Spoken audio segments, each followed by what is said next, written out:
সে একজন সফল ইঞ্জিনিয়ার, পকেটে অঢেল টাকা, কিন্তু বুকের ভেতরটা যেন মরুভূমি। রাতের পর রাত তার ঘুম আসে না, মানসিক অশান্তি তাকে কুরে কুরে খাচ্ছে। সব থেকেও মনে হয় যেন কিছুই নেই।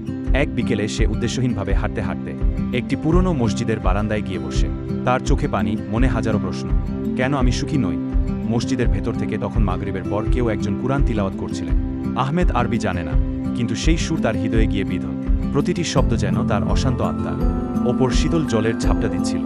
তিলাওয়াত শেষ হলে সে ভেতরে গিয়ে দেখল একজন সাদা দাড়িওয়ালা বৃদ্ধ মানুষ কুরআনটি সৈন্যে বন্ধ করছেন। আহমেদ কাপা গলায় জিজ্ঞেস করল, চাচা যান, আপনি কি পড়ছিলেন? আমি এক শব্দ বুঝিনি, কিন্তু মনে হলো কেউ আমার হৃদয়ে হাত বুলিয়ে দিচ্ছে। বৃদ্ধ মুচকি হেসে বললেন, বাবা, এটা মহান আল্লাহর কালাম। কুরআন কেবল পড়ার জন্য নয়, এটা আত্মার আরোগ্য। আহমেদ বলল, কিন্তু আমি তো এর মানে জানি না। তবে কেন আমার এমন মনে হলো? বৃদ্ধ একটি জুড়ি দেখিয়ে বললেন, বাবা, এই কয়লা রাখার নোংরা জুড়িটা নিয়ে নদী থেকে পানি নিয়ে এসো তো। আহমেদ অবাক হলেও গেল, কিন্তু জুড়ি নিয়ে আসার আগেই সব পানি পড়ে গেল। সে বারবার চেষ্টা করল, কিন্তু পানি আনতে পারল না। সে ফিরে এসে বলল, চাচা যান, জুড়ি দিয়ে পানি আনা অসম্ভব। বৃদ্ধ বললেন, দেখো, তুমি পানি আনতে পারোনি ঠিকই, কিন্তু জুড়িটার দিকে তাকাও। আহমেদ দেখল, কয়লা রাখার কারণে জুড়িটা আগে কালো ও নোংরা ছিল, কিন্তু বারবার পানিতে চুবানোর ফলে তা এখন একদম পরিষ্কার হয়ে গেছে। বৃদ্ধ বললেন, কুরআন হলো সেই পানির মতো।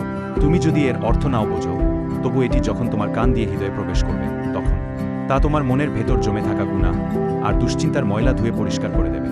আর যদি অর্থ বুঝে পড়ো, তবে তা তোমার অন্ধকার জীবনের মশাল হয়ে পথ দেখাবে। আহমেদের চোখের পানি আর বাধা মানো না। সে বুঝতে পারল, সে সব জায়গায় শান্তি খুঁজেছে, কেবল সেই সত্তার কাছে যায়নি যিনি তাকে সৃষ্টি করেছে।